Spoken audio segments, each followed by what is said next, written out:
Amen. So ngayon po ay ang title po na gusto ko pong ibahagi, no? Ito po ay actually nagkuhan po tayo. Meron po ako sanang inhanda kanina, but ito po inilid po ako ni Lord sa topic na ito.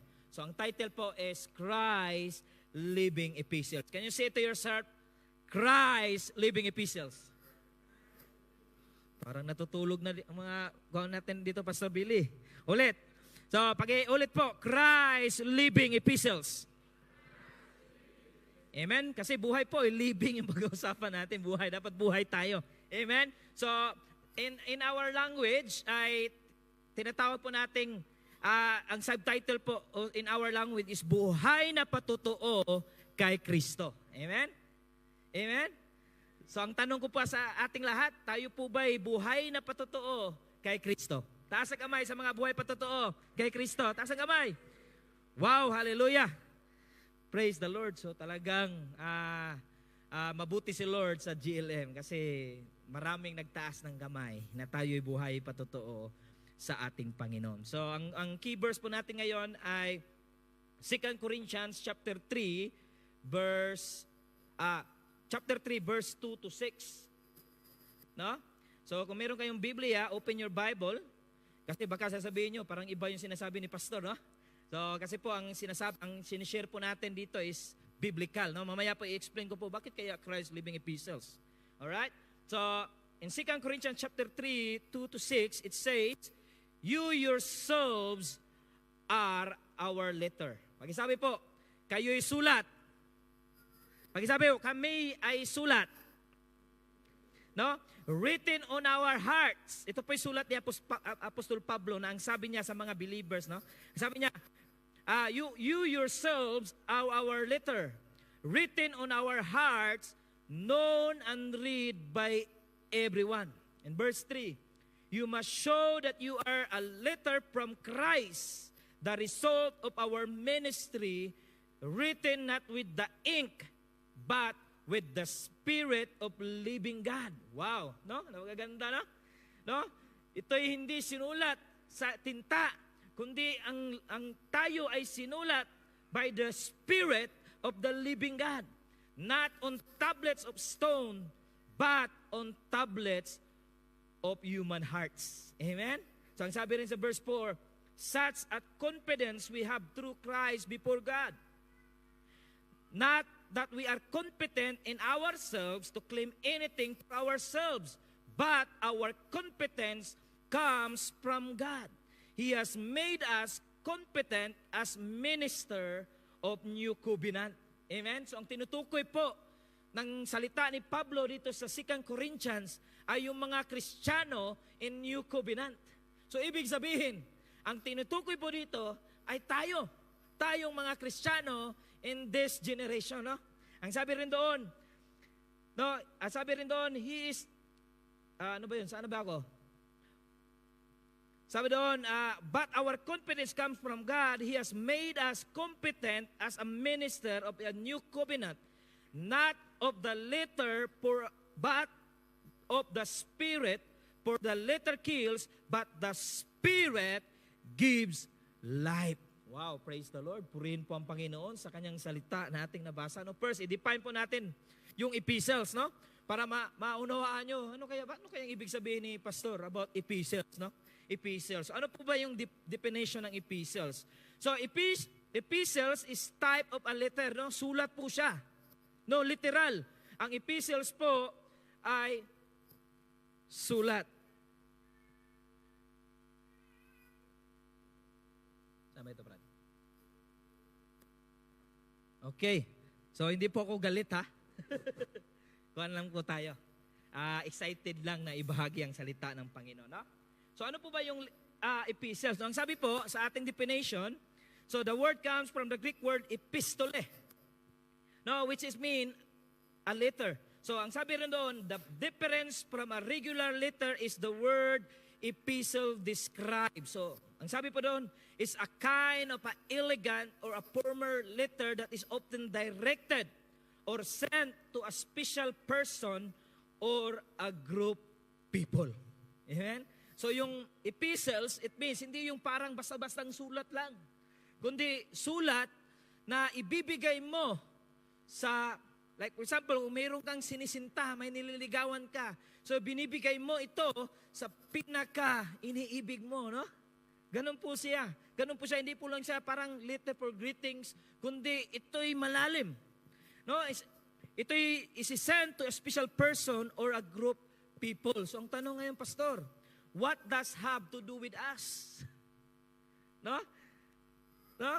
Kung ang epistle pala ay isang sulat o isang formal na sulat na ibibigay mo to someone you love o to someone na talagang special sa iyo, then ano naman sa atin ngayon, mga Kristiyano?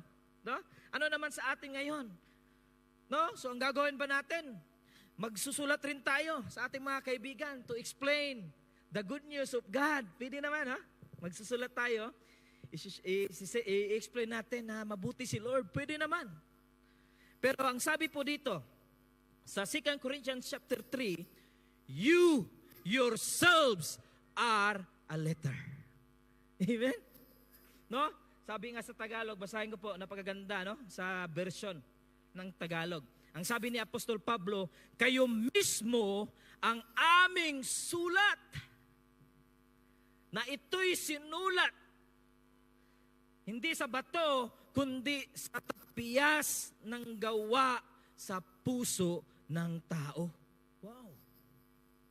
Kaya tignan niyo po ang iyong katabi. Tignan niyo po ang iyong katabi. Sa kabila po, yan po ay epistles. Amen? Amen? Amen?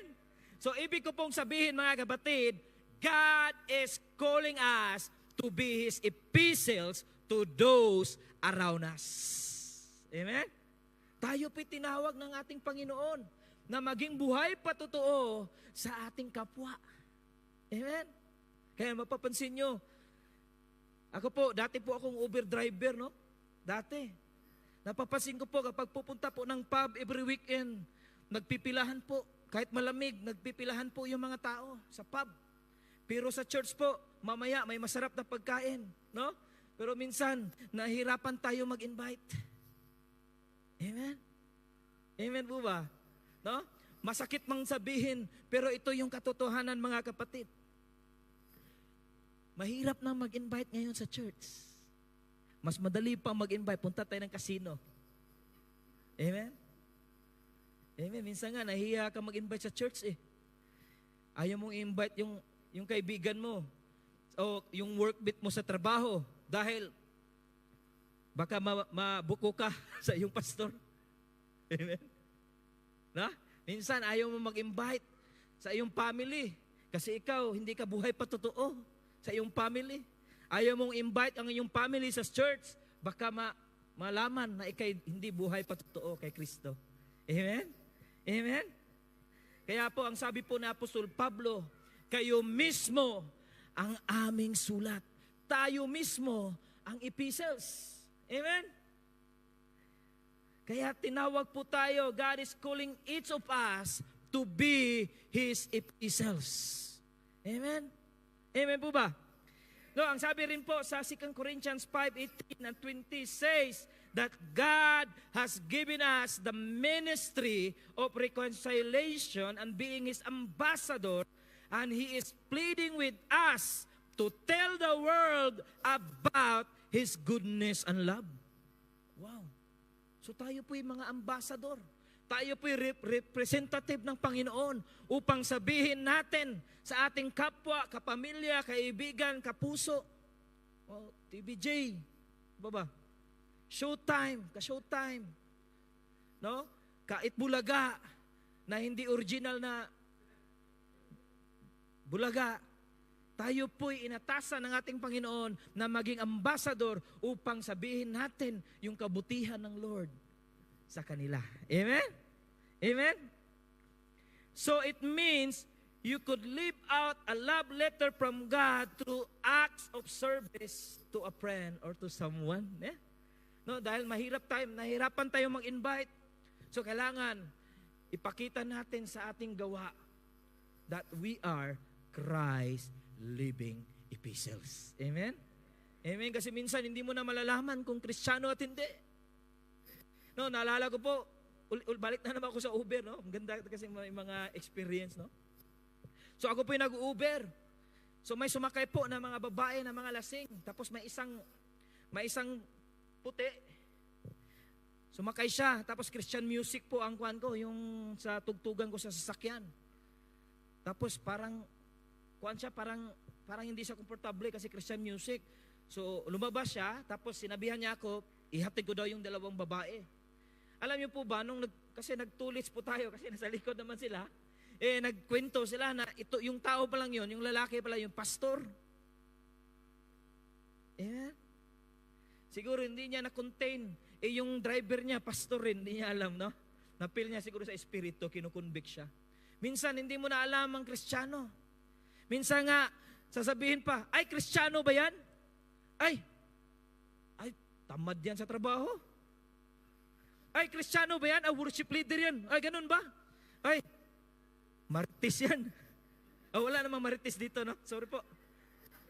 Kawawa naman yung pangalang marites. Ano? Meron bang marites? Kasi may tinuro eh. Sorry po. Pero mamaya naman, ikuha natin. Amen? No, minsan hindi mo alam. Ang ganda ng pakinggan ba na sa trabaho, sino kaya? Parang ang bait ang taong ito. Ay kasi cleaner sa church. Amen? Tagalinis ng church. Oy, ang sipag ng kuan ito, kahit hindi tinitignan ng boss, ang sipag ay dahil worship leader. No? Yun ang masarap pakinggan. Hindi yung, ay, pastor ba yan? Parang nangunguna sa inuman, patay tayo dyan. Amen? Hindi tayo maka-invite niya, no? O siguro maka-invite tayo sa inuman, pero hindi tayo pwede maka-invite sa church. Amen? Amen. Hallelujah, purihin po ang Panginoon. Kaya po, napaka-importante po sa atin na maging buhay pa totoo kay Kristo. Especially in our time today. Amen? Huwag na tayong pa-cute-cute dyan. Dapat ilabas na natin na tayo'y buhay pa totoo. Kapag ang Diyos, sasabihin natin, Lord, you are the God of love, pero ikaw hindi ka magpatawad sa may gawa ng kasalanan sa iyo. Do you think may maniniwala sa iyo? Sasabihin mo sa akin, God is love, pero ikaw hindi ka marunong magpatawad. Amen? No, sasabihin, God is cheerful giver, pero ikaw ay parang napakakuripot mo. No? Amen? Napakahirap. Bakit may natatawa? No? Actually po, yan po ang katotohanan. Minsan mga kapatid, siguro, pasensya na po, baka hindi na ako ma-invite dito. Pero yun po ang katotohanan. Kasi kapag ikaw ay buhay na patotoo, you must be a representative. Dapat ikaw yung maging modelo. No? If you said, God is love, then dapat mapagmahal ka. No? If you said, God is a cheerful giver, then dapat cheerful giver ka rin. Amen? Amen po ba? So taas ang mga kamay sa mga cheerful giver. Amen, hallelujah. So palakpakan po natin ang ating sarili. Hallelujah. Amen. So ngayon, may tanong po ako sa inyo. Sino po ba dito yung gustong maging buhay patotoo kay Kristo? Taas ang kamay. Yung kuwan lang po, yung katotohanan, taas po ang kamay. Huwag tayong mahiya. Come on, church. Sino po ba dito gustong maging Christ living epistles? Taas ang kamay. Come on. Amen. Praise the Lord. So sa mga tumaas ng kamay, to become a Christ living epistles is call us to change. Amen? No, dapat mayroong baguhin sa ating buhay. Kasi hindi ka maging buhay na patotoo kung patay ang iyong buhay. Amen? Amen po ba? So, kapag gusto mong maging ambassador of Christ, then tinawag tayo ng Panginoon to change. Kaya pakisabi po sa inyong sarili, change. No, 4 po ang gusto ko pong ibahagi po sa inyo na changes na kailangan natin. But before that, gusto ko lang sabihin po sa inyo that changes is required as supernatural works of God. Because in our own self, mahihirapan po tayo mga kapatid. Amen? So kailangan natin yung power and miracles of God para yung changes na yon ay maranasan natin. Because kapag wala ang kapangyarihan ng Diyos, mahirapan po tayo. Amen? Ang yung lingkod po, isi-share ko lang sa inyo kasi mga bago rin yung ito, matagal ng testimony sa akin po. Laging sinasabi ng aking asawa, welcome pala ang aking asawa, nandito, sinamahan po ako. Yan, yung si Pearl. No? Sabi niya, Daddy, yung testimony mo, anong tawag dyan? Panis, no? Pero ako po, para sa akin, hindi po panis ang aking testimony kasi ito'y buhay na patotoo sa aking buhay na talagang kapag si Lord ang nag-move sa buhay mo, He will change your life. Amen? So ako po, dati po akong drug pusher. No? 2008. Dati po akong drug pusher. And also, I am a suicidal. No? I attempt 3 times. Kasi akala ko yung buhay ko ay wala ng pag-asa. Akala ko ang buhay ko ay walang purpose. Amen? Pero salamat sa Panginoon because of His miracle works on my lives. Ako ngayon po ay nakatayo sa inyo. Dati po akong drug pusher noon, pero ngayon pusher pa rin. Pusher pa rin, pero ang ipupush ko naman hindi na drugs, kundi ang ipupush ko po si Kristo. Amen? Alam niyo po, ilang ako sa mga Bible study, hindi po ako ma-attend. Minsan, tinatiming ko. Nainis ako sa mga, lalo na yung mga pastor na talagang kapalmuks. Mga pastor kapalmuks talaga yan. No? Kahit parang ayaw ng tao na ako, talagang pupunta yan para maihayag lang ang salita ng Panginoon. So ako naman, sabi ko, every Thursday ba yun? Naalala ko every Thursday. Talagang aalis na kami sa bahay para pagdating ng pastor, walang tao. Tuloy pa rin siya. So dumating ang miracle ng Panginoon. Ako po'y nahuli po, no? Nahuli po ako kasi drug pusher nga. Siyempre huliin ka, no? No, illegal yung guwan mo. So inuli po ako. Doon po ginamit po ni Lord ang sitwasyon at dinala po ako sa Middle East. At doon ko po nakilala si Lord. So on that time, nung nakilala ko po si Panginoon, I am 3 times na po akong nag-attempt na mag-suicide.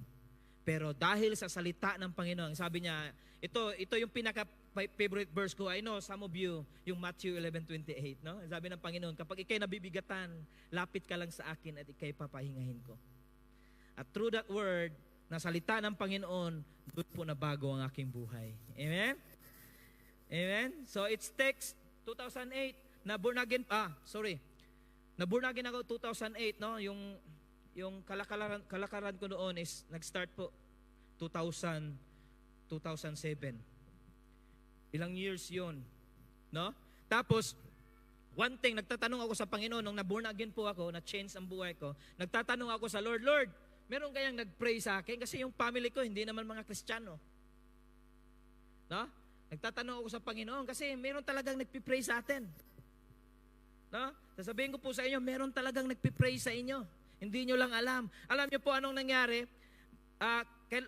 Kailan lang ko lang nalaman na yung auntie ko pala, ay na-born again na siya sa aming family. Hindi ko alam kasi bata pa ako noon. Nagkuhan pala siya, nagdi-declare.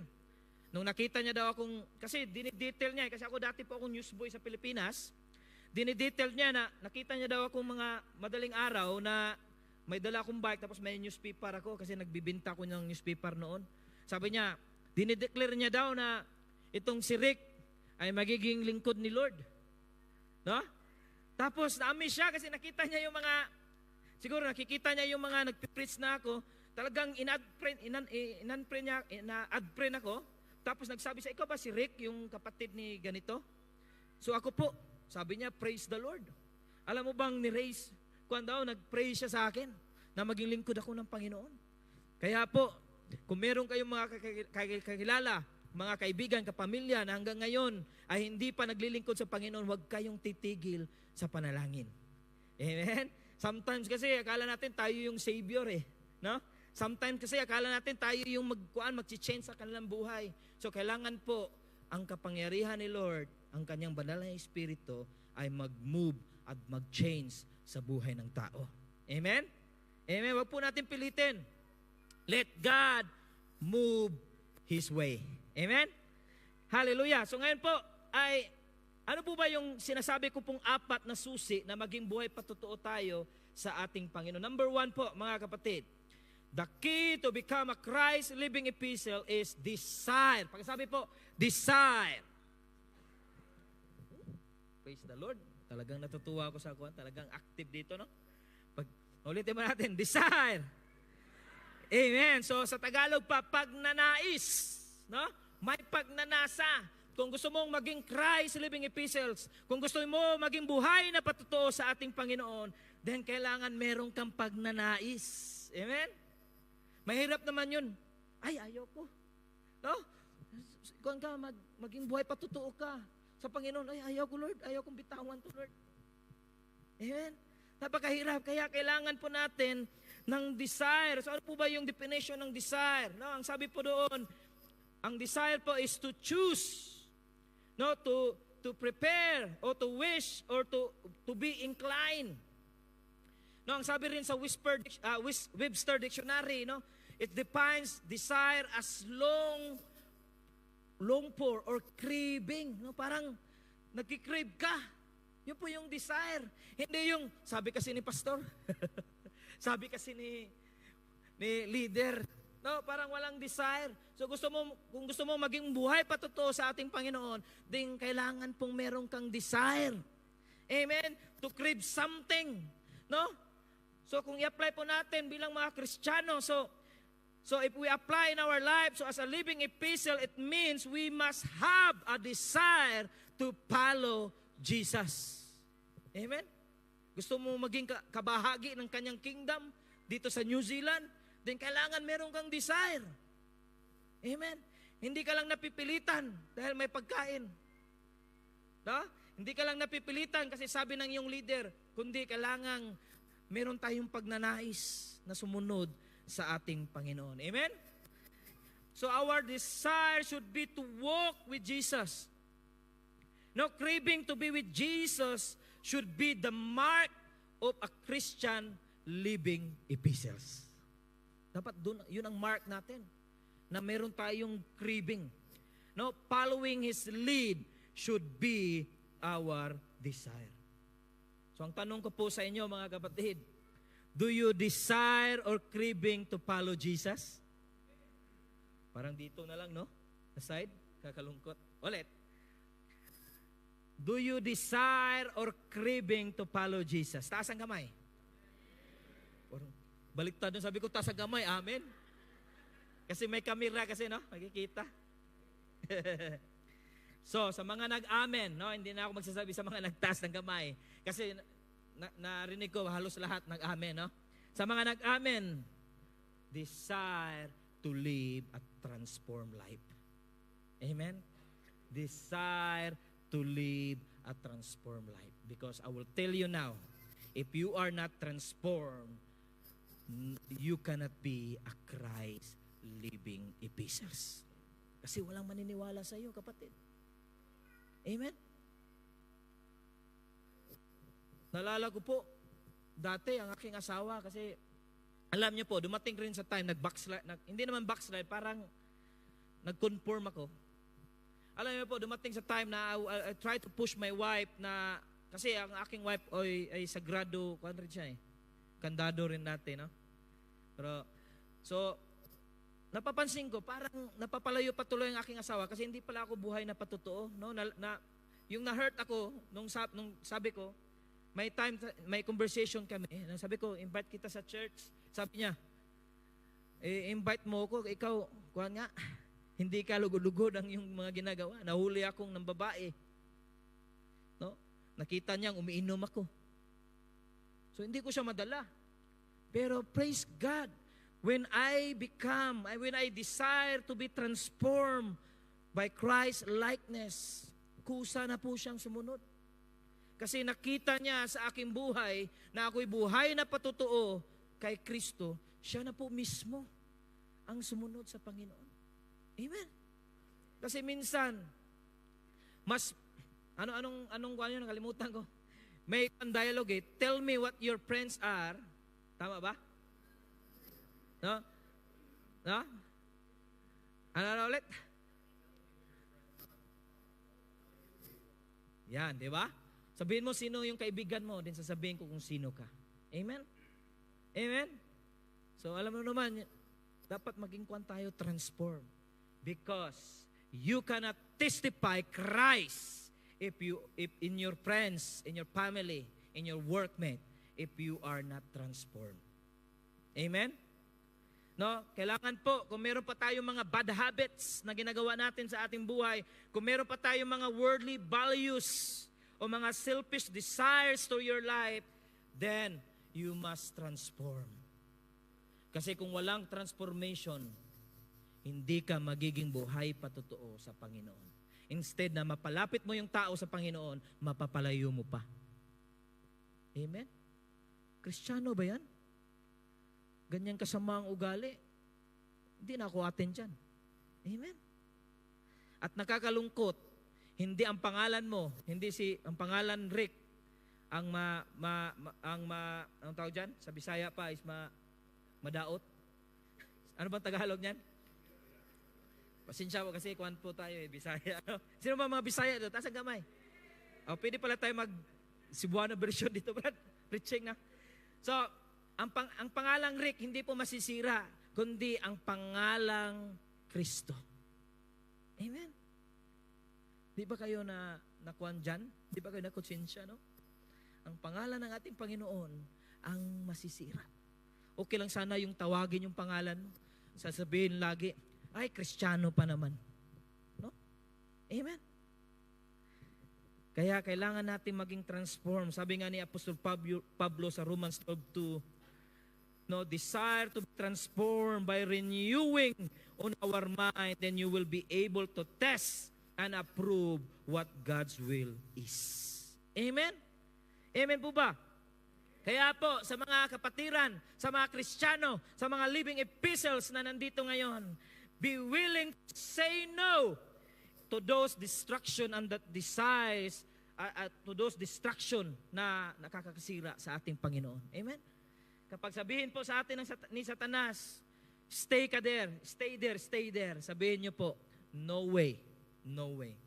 Because I am a living epistles. Amen? Amen po ba?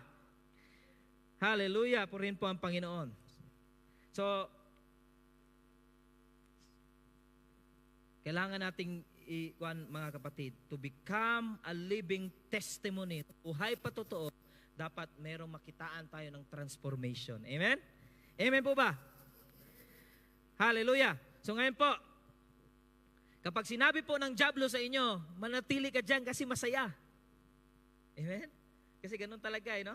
Kaya nga, napapansin nyo po si Iba kasi hindi naman siya takot sa dyablo Yung fruits parang ang sarap tignan. No? Kapag merong ganoon sa inyong buhay, yung mga bad habits, bad lifestyles in your life, na laging nandoon sa inyong harapan, then sabihin nyo po sa dyablo, say no, say no. Not today, Satan, in Jesus' name. Amen? Amen? Amen? So ngayon po, nung sinabi po ng Panginoon, nung sinabi po ni Lord na, if you want to follow me, you must deny yourself. Di ba? Nang sabi doon, no? Sa Matthew 16:24. Kasi ito yung kausap ni Lord, yung mga Christ epistles, mga disciples ng Panginoon. No? Sabi ng Panginoon, if you want to follow me, you must deny yourselves. So ano po yung ibig sabihin ng Panginoon? No?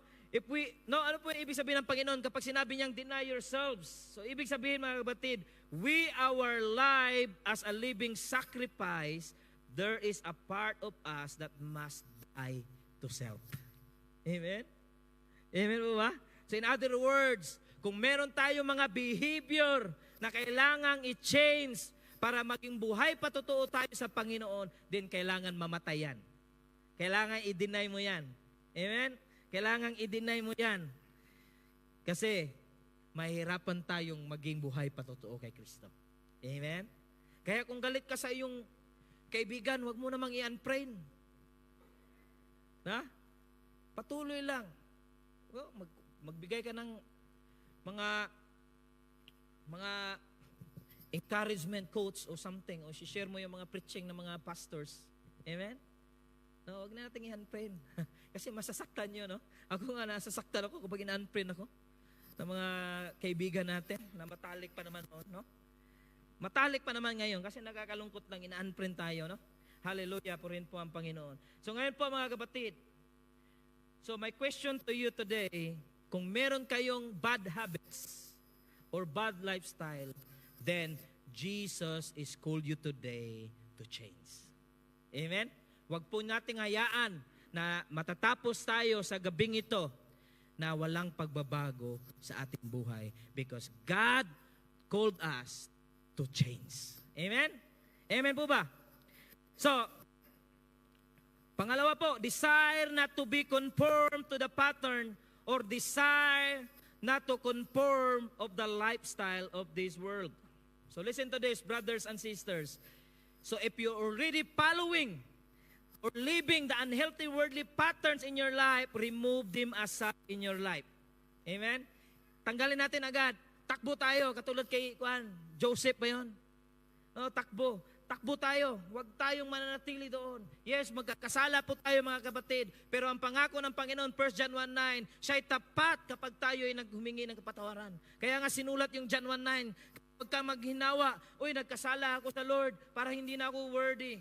Hindi na ako atin ng church, hindi na ako atin ng mga fellowship Christian group dahil I'm not worthy, makasalanan ako. Ang sabi po sa 1 John 1:9, if you confess your sin, He is just and to forgive our sin. Amen?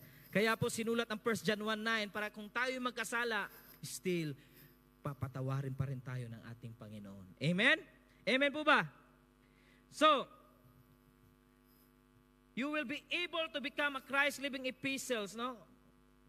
Kailangan natin, hindi tayo maging kaparehas. Dapat kakaiba tayo sa mundong ito, no? Dapat kapag makitaan tayo ng kakaiba, like sa ating mga trabaho, sa ating family, dapat makikitaan tayo. Yan po yung mga buhay patotoo kay Kristo, mga kapatid. Because, alam niyo po ba, lahat tayo, lalo na, hindi kayo nagtaka, nag-meet tayo dito sa New Zealand, sa Christchurch, sa South Island, because God is called us to do great things. Amen? Bakit ko sinabing great things? Kasi maraming mga tao mabago ang buhay dahil tayo ay gagamitin ng ating Panginoon. Amen? Tulad ko po dati, ang layo po ng area namin ng Middle East, no? Sa Middle East kasi malayo yung camp nyo sa inyong workplace sa city. So yung mga missionary talagang nagpupunta sila doon. Malayo. Nagtsatsaga. Because of them, kaya ako po ang yung lingkod ngayon ay nakatayo sa inyo. No? Kaya hinahanap ko nga sa Facebook kasi nung unang panahon wala pang Facebook. Hinahanap ko para sabihin ko sa kanya, Pastor, this is what yung pagsisipag mo. Ito na yung bunga. Amen? Kaya po ako po ay nagmi-mission lagi kahit malayo, pupuntahan ko yan. Kasi alam ko po, ako po'y tinawag ng Lord to do great things. At maraming mga buhay ang mababago. Amen? Amen? Like sa akin testimony, I am suicidal. Pero dahil sa Lord, nabago ang aking buhay. Akala ko yung buhay ko walang pag-asa. Pero ngayon, meron ng purpose. Amen? Amen? Amen po ba? Alright, so, pangatlong key to become Christ-living epistles. Number 2 is denial. Can you say to yourself, denial? No, ang sabi po sa Luke chapter 9, 20-23, Jesus tells us that to be His disciples, we have to deny ourselves. So ngayon, ano ko yung ibig sabihin, no? Ni Panginoong Hesus? Na dapat i-deny ang iyong sarili, no? Deny yourselves. Kung gusto mong sumunod sa akin, kung gusto mong maging Christ-living epistles, deny yourselves. So listen to this, brothers and sisters. If we want to become a Christ-living epistles, we have to be a self-denying. Amen? Pakisabi po, self-denying. Alam niyo po, that is the basic Christianity, no? No, ang basic Christianity, kaya tayo nung tinanggap natin si Lord as our Lord and Saviors, that is the basic things we must do, is self-denial. Amen? So ngayon, i-explain po natin mamaya, ano yung denial na sinasabi ng Panginoon? Kasi meron kasi mga agreement dito. Denial, no? No, pero bago ko po i-explain sa inyo, yung sabi ni Lord, na yung about denial. So, i-share ko po sa inyo, ano po ba yung misconception about self-denial? Kasi mayroong mga argument minsan dito, no? No, kapag narinig natin yung self-denial, sasabihin natin, ay, ayoko dyan. Kasi gusto kong ginagawa ko, baka kasag i-deny ko ito, susunod ako sa Panginoon, baka maboring ang aking buhay. No? Church, practice, atin, di ba? No? Minsan ganun yung inisip natin, self-denial. No? Marami tayong mga tanong sa ating isip. No? Minsan tinatanong natin, so self-denial ba ay dapat nating i-give up yung mga bagay na gusto nating gawin? Amen? No? Minsan we have to harsh in ourselves. No? Our life is going to be boring, nothing will be exciting. Yan ba? Dati ang gusto ko mag-fishing every Sunday. Tinanggap ko na si Kristo. Sabi ng Panginoon, dapat maging self-denying ako. Hindi na ako mag-fishing. Amen? Ay, may business ako. Busy ako sa aking business. Ay, ibibenta ko aking business para sumunod sa Panginoon kasi self-denying. Amen? So, sasabihin ko po sa inyo, kung yan po ang inisip nyong self-denying, that is misconception. Amen? Kasi I believe yan po yung laging iniisip po natin. Because ano po ba yung tunay, ano po yung ibig sabihin ng ating Panginoon when He says self-denial for Christ means? So, ano po ba? Okay, so like for example po, when we have priorities, di ba, kapag meron tayong priority sa ating buhay, the non-essentials lose their importance. Amen? Tama? No, kapag meron kang priorities, dapat yung mga iba, less important lang yun. Tama? No, like for example po, ako po, gusto ko pong mag-lose weight. Amen? So dapat babaan yung sugar. No? Babaan yung mga rice, mga noodles, mga carbohydrates. Amen? So, ibig sabihin, kasi yung priorities ko is to lose weight, then, yung food is not my priorities anymore. Yung mga carbohydrates. Tama? Kasi hindi mo ma-aim yung priorities mo kapag kain ka pa rin ng kain ng karbo. Kasi yung karbo kasi yun ang nakakataba. Amen? So, like for example, okay, bibili ka ng bahay, right? Your priorities is to buy a house. So, kailangan yung mga credit cards, tanggal, yung mga utang, bayaran. Kasi kung hindi mo gagawin yon, hindi ka ma-approve sa bangko, right? Tama? Tama? Tama po ba? Agree ba tayo doon? So ganun po yung ibig ko pong sabihin, mga kapatid. Kapag meron kang priorities, yung iba naman, less lang yun. Pero hindi ibig sabihin, hindi mo gusto.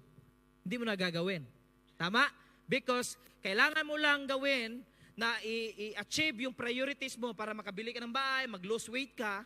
Kaya, kailangan yung mga priorities mo na hindi naman kailangan, essential sa iyong goals, ay itatabi mo muna. Hindi ibig sabihin na parang ayaw mo na. Right? Tama po ba? So ngayon, balik tayo sa sabi ng ating Panginoon. So when our priority is becoming a dedicated follower of Christ, the non-essentials fade away. No? Hindi ibig sabihin, ay may business ako, dapat ibibenta ko. Hindi. Ang sabi ng Panginoon, self-denial means, kung ikaw gusto mong mas lalong lalalim sa ating Panginoon, mas lalo kang magpagamit sa Lord, hindi ibig sabihin, dapat hindi ka na mag-business. Kundi you will change priorities. Dapat mauna si Lord. Amen? Amen po ba? Amen. So yun po yung ibig sabihin po ng Panginoon na dapat kapag inaangkin natin that He is our priority, then the non-essential fade away. Amen? Amen po ba? Sample ko po si Apostol Pablo. No? So sa Acts chapter 9, si Apostol Pablo po ay pumunta po siya ng Damascus para, ang plano niya, ang priority niya is to persecute Christian. Nung na-meet niya si Lord Jesus Christ in Damascus, his priorities changed. Amen? Ganon rin po sa ating Panginoon. if you want to serve God, no, gusto mong magpagamit sa Panginoon, then your priority change. Dapat yung maging priority mo si Lord. Tama? Yan po yung ibig sabihin ng self-denial, mga kapatid. Amen? Na yun po yung ibig sabihin ng ating Panginoon. Change your priority. Hindi po kayo hinahadlangan kung ano yung gagawin nyo sa inyong buhay. But sabi ng Panginoon, if you want to follow me, you must deny yourself. Amen? Amen po ba? Amen. Muli po, bigyan po natin ng papuri si Lord. Come on church, palakpakan po natin. So ngayon, ang tanong, Pastor, why self-denial? Bakit ganun pa? Bakit may self-denial pa? Because being a Christ-living epistle is not about us. It is about Jesus. Amen? No? We are not the good news, but we are the bearers of the good news. Amen? Amen po ba? No? We are not the Savior, but we are the witness of the Savior. Amen? Yan po yung ibig sabihin ng self-denial.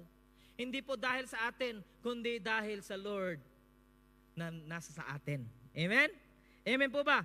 Sabi nga sa aking quotes, the first act of denial is losing our dependence on ourselves and depending on Christ.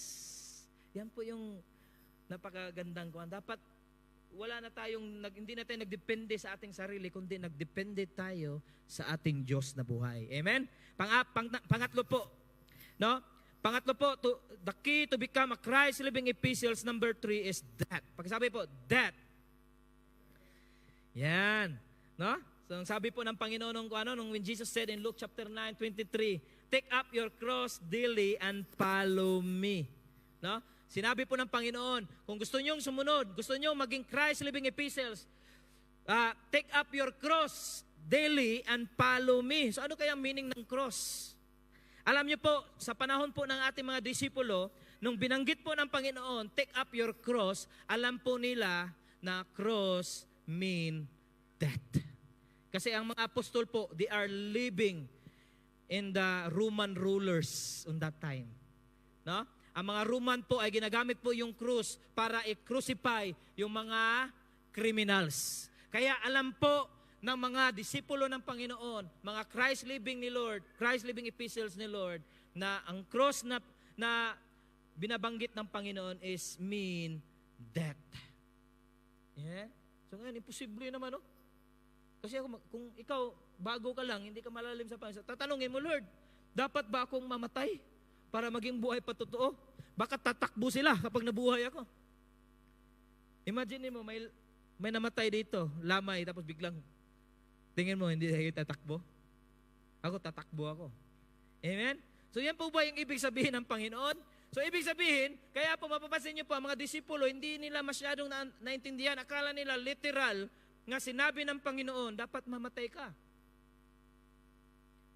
No? So the cross mean, what Jesus is saying here is a radical concept. No, to live as His follower, we are to die. Pakisabi po, sa iyong sarili, dapat may mamatay sa iyong sarili. No?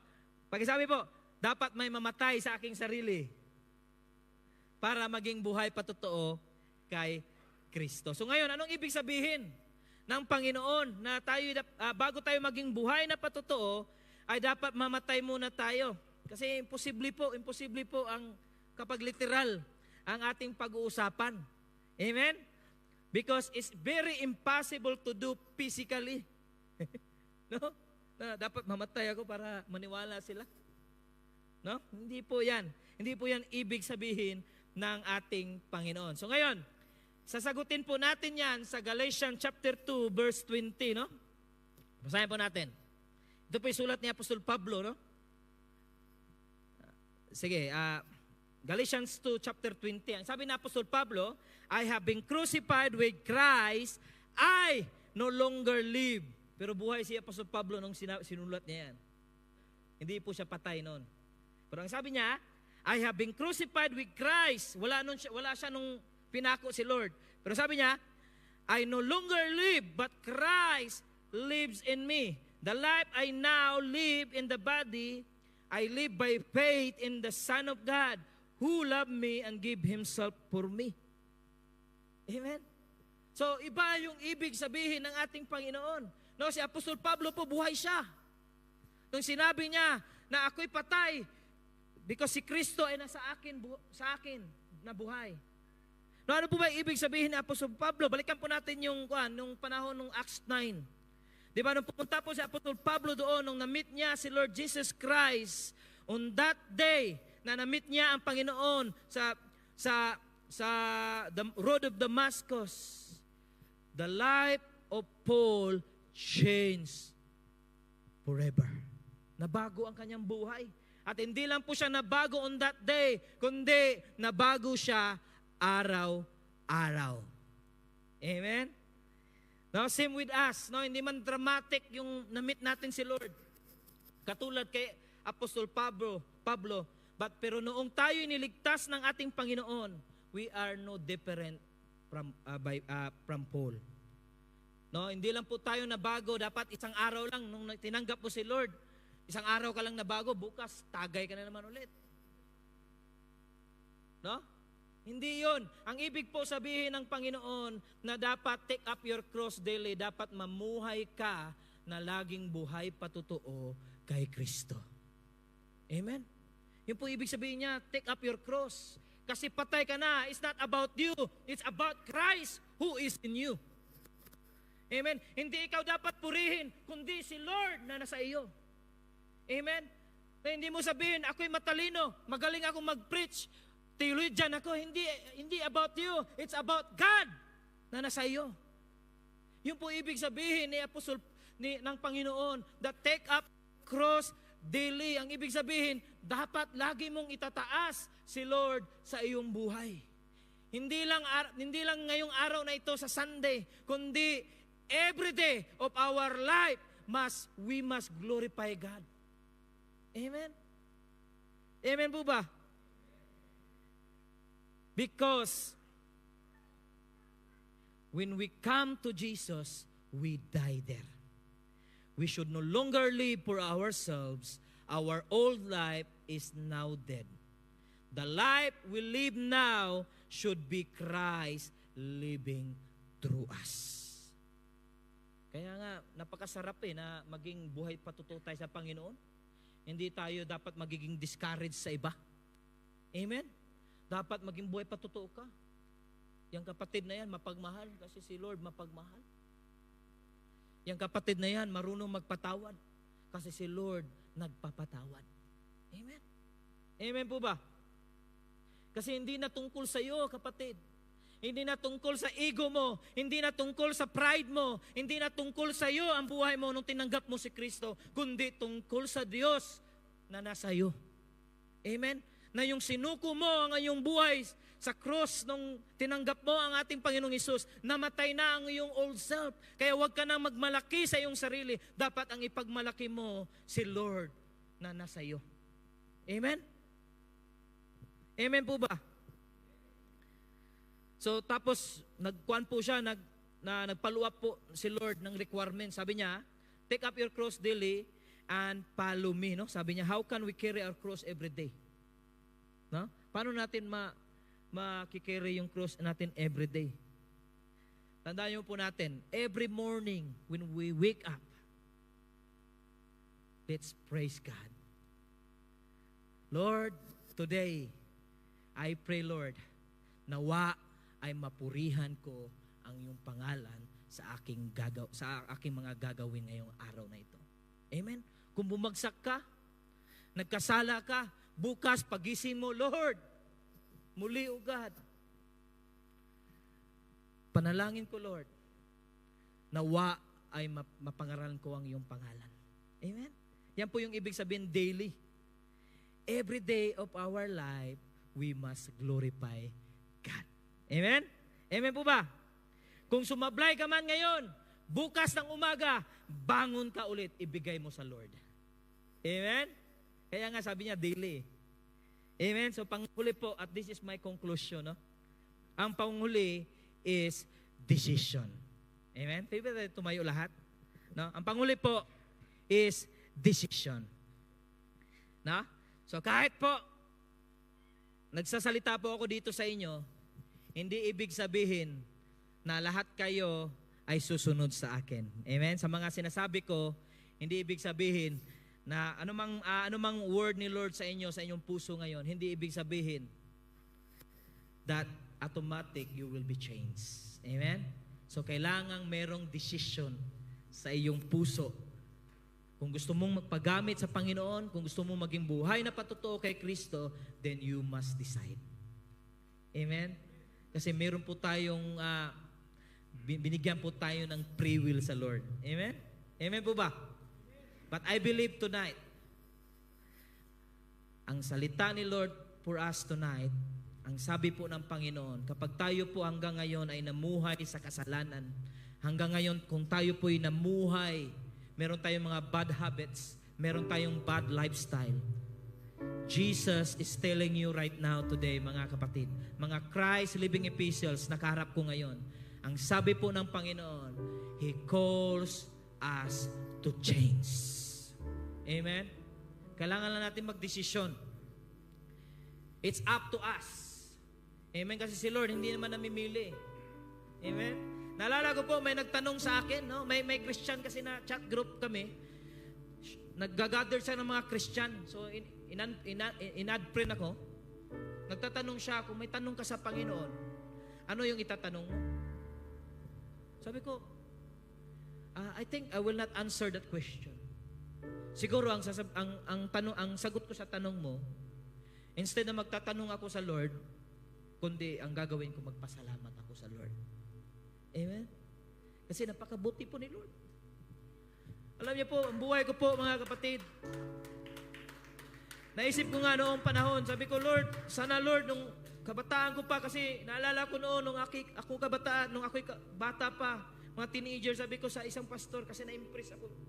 Sabi ko, Pas, gusto ko magpastor. Pero alam niyo, ano sabi ng pastor? Kilalanin mo muna si Lord. Alam niyo, sabi ko, Lord, sana, on that time, sana tinanggap mo ako, Panginoon. Alam mo, hindi po ginawa ni Lord. So, tinala po ako ng diablo sa mga wickedness. No? Sabihin nyo na, yung tagay, yung mga drugs, marijuana, rugby, hindi naman ako nagra-rugby. No? Yung lahat ng mga inuman, babae. Tapos, ang nagagalungkot pa, meron ako mga kaibigan noon na matitino naman. Sila po yung nagtitinda lang ng sa lugar namin na yung mani, yung anong tawag diyan, yung mga street food. Tapos in-invite ko. Sabi ko, dito tayo, mas malaking kita. Alam niyo, yung iba, pinatay. Yung iba, nakulong for lifetime. Kaya sabi ko, Lord, hindi ako karapat-dapat magsalita, Panginoon. Hindi ako karapat-dapat mag-preach, Lord. Alam niyo ano sabi ng Panginoon sa akin? Huwag ka mag-alala, Rick. I already paid the price. Amen? Kaya anumang tangka ng diablo sa aking buhay, ang sabi ng diablo, hindi ka karapat-dapat dyan. Ang sabi ko, ikaw ang nagsabi niyan. But the God whom I serve, it says to me that He already paid the price. Nakalimutan na ng Lord yung mga ginawa ko noong unang panahon. Hindi na niya naalala, kundi ang naalala niya yung pagsiserve ko sa Kanya. Kaya kung sino man sa atin ngayon, mga kapatid, na merong naghihinder sa inyo para maglingkod sa Panginoon, na parang ayaw nyo mag-decide kasi meron kayong mga shortcoming in the past. Tandaan nyo, ang sabi po ng Panginoon sa atin, He already paid the price on the cross. At hindi na po naalala ni Lord yung mga anumang ginawa nyo noon, kung anumang mga nagawa nyo kasalanan noon, kundi ang maalala ni Lord kung ano yung gagawin nyo ngayon. Kaya it's up to you to decide. But I guarantee you, brothers and sisters, nandun na po ako sa karangyaan noon. Akala ko maraming pera sa negosyong yun. Pero hindi ko mararanasan yung peace. But I guarantee you, if you decide to be a Christ living epistles, mapawaw ka na lang sa gagawin ni Lord sa buhay mo. Amen? And through that testimony, maraming mapagpala sa inyo. Maraming mabago ang buhay. Kaya it's up to you. If you decide to be Christ living epistles, or manatili lang kayo sa buhay nyo ngayon na malayo sa Panginoon. So it's up to you. So ngayong gabi po ay mag-ask po ako sa worship team na magkanta ng isang awit. At I will invite someone, kung sino po sa inyo yung hinipo ang puso na para mag-decide to be Christ living epistles, because I believe tonight God will do something miracles in your life. At on that miracles, mga kapatid, mapapawaw kayo sa Panginoon. At wala na kayong tatanungin sa Panginoon, kundi ang gagawin nyo lang, Lord, thank you. Thank you for the second chance. Thank you, Lord, for your love and grace. Amen? Kaya po, mag-invite po ako mamaya. So, awit po tayo ng isang awit. And then, inayahan ko po, kung sino man sa inyo, hindi po, dapat mag-decide po tayo. Amen? So, I will invite you to come in front and I will pray for you because I believe tonight, God will move His miracle wonders over this church. Amen? Come on, church. Let's praise God. Cling to the cross and everything it means. I know it's the only hope there is for saving me. Come on, church. Pwede ba tayong kuhan? Pwede ba patay natin ilaw? Kasi yung iba kasi baka nahihiya sila. So, just focus on yourself praising God. Come on, church. Huwag niyong alalahanin kung sino yung katabi nyo, kung sino yung nasa likod nyo. Just focus on God. Come on, church. Praise Him. To the cross. I cling to the cross. Hallelujah. Come on, church. Come on. And everything it means. Inimbitahan ko po kayo. Come in the front. Then I will pray for you. For saving Come on, church. Hallelujah. For without your great mercy, I would be forever lost. With a thankful heart, I come. Oh yes, thank you God. Hallelujah. And cling to the cross. Standing at the empty tomb, promises I have in Come on, church. you around. Come on, church. Kung sino mang inihipo ng Panginoon, come to front and I will pray for you. Come on, church. Everything you Huwag mo sayangin ang araw na ito. Because I believe God will move in mysterious ways over your life tonight. Come on. Huwag kayong mahiya, mga kapatid. The world behind me, the cross before me. Yes. The world behind me. Hallelujah. The cross before Oh, yes, oh me. God. The world behind me. The cross before me. No turning back. No turning back. Come on. The world Hallelujah. behind me. Come on, church. The cross before So, sino po ba dito yung may